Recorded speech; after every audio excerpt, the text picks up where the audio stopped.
ایک جگہ تھا چھتیس گڑھ میں، ایک صاحب میرے پاس آئے، پینٹ شرٹ پہنے ہوئے، اپ ٹو ڈیٹ، بالکل ایڈوانس، اور انہوں نے آ کر کہا کہ حضرت ایک سوال کا جواب دیں۔ میں نے کہا کیا سوال ہے؟ بولے صاحب یہ آپ لوگ مرید کرتے ہیں، مرید تو یہ شجرہ دیتے ہیں نا؟ میں نے کہا ہاں۔ تو کہا اس شجرے کا کیا ہوتا ہے؟ میں نے کہا یہ شجرہ پڑھا جاتا ہے، اس میں ہدایتیں ہوتی ہیں، وظائف ہوتے ہیں، عملیات وغیرہ ہوتے ہیں، پیر کی طرف سے ہدایت ہوتی ہے مرید کے لیے۔ کہا پھر کیا ہوتا ہے اس مرید کے مرنے کے بعد؟ میں نے کہا اس شجرے کو رکھ دیا جاتا ہے قبر کے اندر۔ تو کہا قبر کے اندر شجرے کو کیوں رکھتے ہیں؟ پورا قرآن قبر کے اندر کیوں نہیں رکھ دیتے؟ قرآن سے بڑی تو کوئی کتاب نہیں۔ میں نے کہا نادان ہے تو، قرآن ہمارا قانون ہے، قرآن ہمارا قانون ہے، اور کتاب پڑھی جاتی ہے امتحان گاہ سے باہر۔ امتحان گاہ میں کتاب لے کر نہیں جایا جاتا، اور قبر امتحان گاہ ہے۔ قرآن ہم زمین پر پڑھتے ہیں اور امتحان قبر کے اندر دیتے ہیں، اور امتحان گاہ میں قبر کتاب لے کر نہیں جایا جاتا۔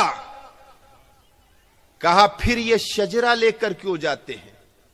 تو میں نے کہا سن، ایک واقعہ ہے کہ بابا فرید کا ایک غلام تھا، دھوبی تھا، کپڑے دھوتا تھا، اس کا انتقال ہوا۔ بابا فرید کے پاس اطلاع آئی کہ دھوبی کا انتقال ہو گیا۔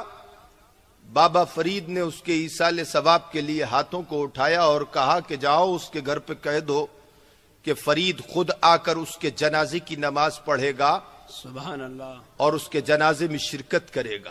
سبحان اللہ۔ بابا فرید گئے، اس کا جنازہ پڑھایا اور جنازے کے ساتھ قبرستان تک گئے، اور اپنے ہاتھوں سے اپنے دھوبی کو قبر کے اندر اتارا، پٹلے لگا دیے گئے، مٹی ڈال دی گئی، قبر پر اذان کہہ دی گئی، سب خاموش، گردن کو جھکائے ہوئے، اس لیے کہ بابا فرید بڑی محبت کرتے تھے اس سے، اور بڑا چہیتا مرید تھا بابا فرید کا۔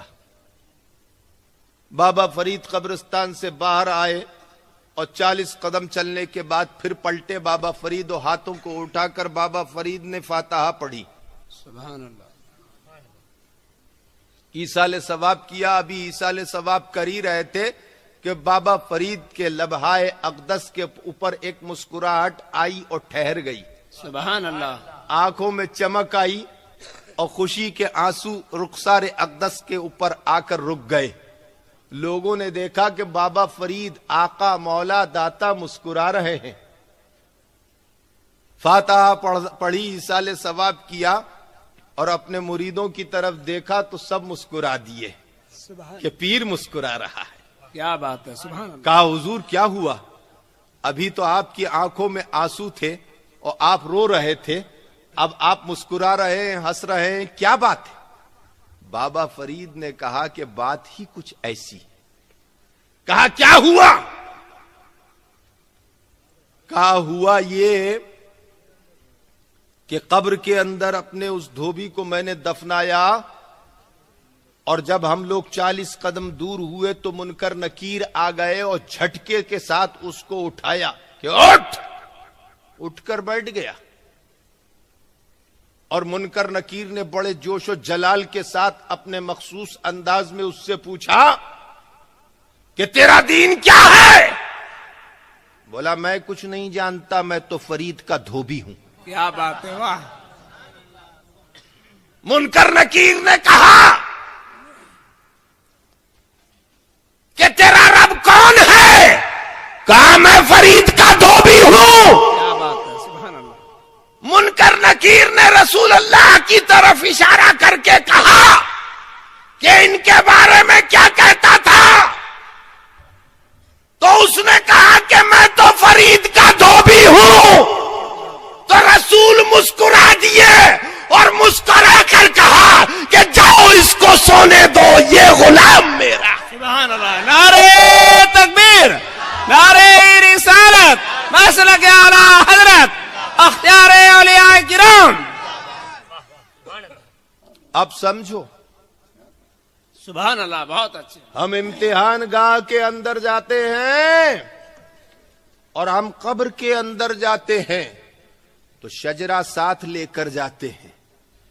میں نے اس نوجوان سے کہا کہ سن، امتحان گاہ میں کتاب لے کر نہیں جایا جاتا بلکہ اپنا آئی کارڈ لے کر جایا جاتا. کیا بات ہے.